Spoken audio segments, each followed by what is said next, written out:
पुणे जिल्ह्यातील चाकण औद्योगिक वसाहतीमध्ये मोठ्या प्रमाणामध्ये खड्डे पडले. त्याच पाठोपाठ या परिसरामध्ये असलेला तळेगाव शिक्रापूर या महामार्गावर सुद्धा मोठ्या प्रमाणामध्ये खड्डे पडले आणि याच अनुषंगाने या परिसरामध्ये असलेले खड्डे आणि यात होत असलेली वाहतूक कोंडी यामुळे या परिसरामध्ये असलेल्या औद्योगिक वसाहतीमधील 20 कंपन्यांनी स्थलांतरित करण्याचा निर्णय या ठिकाणी घेतल्यानंतर खरं तर प्रशासनाला जाग आलेली आपल्याला पाहायला मिळतं आहे. ज्या पद्धतीने पाहिलं की हे खड्ड्यांची जी पाहणी आहे ती पाहणी करण्यासाठी रोहित पवार असतील ते या ठिकाणी येऊन पाहणी केली. आज या परिसरामध्ये आदित्य ठाकरे आहेत ते खरं तर या ठिकाणी येणार आहेत. या ठिकाणी जी औद्योगिक वसाहतीमध्ये खड्ड्यांची जी पाहणी आहे ती पाहणी करणार आहे. मात्र सध्या आपण आलो आहोत चाकण तळेगाव महामार्गावर. या ठिकाणी पाहतो की या मार्गावरती कशा प्रकारे खड्डे सध्या पडलेले आहेत आणि या खड्ड्यामुळे मोठी वाहतूक कोंडी सध्या या परिसरामध्ये होताना आपल्याला पाहायला मिळते.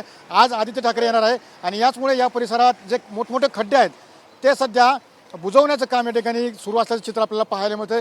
काही वेळानंतर या परिसरामध्ये आदित्य ठाकरे खरं तर या परिसराची पाहणी करणार आहे. औद्योगिक वसाहतीमध्ये पाहणी करून त्या ठिकाणी जे कंपनीचे मालक असतील त्यासोबत मॅनेजर असतील यांच्यासोबत या ठिकाणी चर्चा करणार आहे.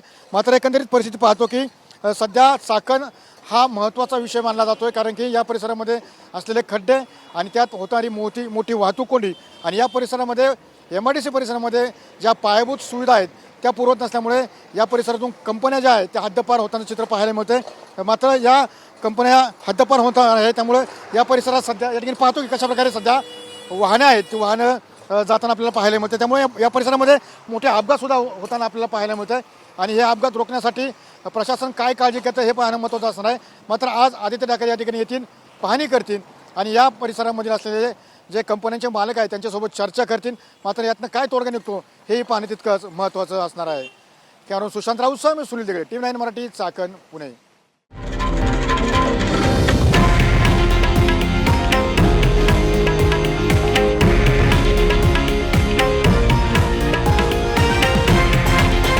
हे आहे देशातील नंबर 1 न्यूज नेटवर्क आणि आपण पाहत आहात TV9 मराठी, एकमेव.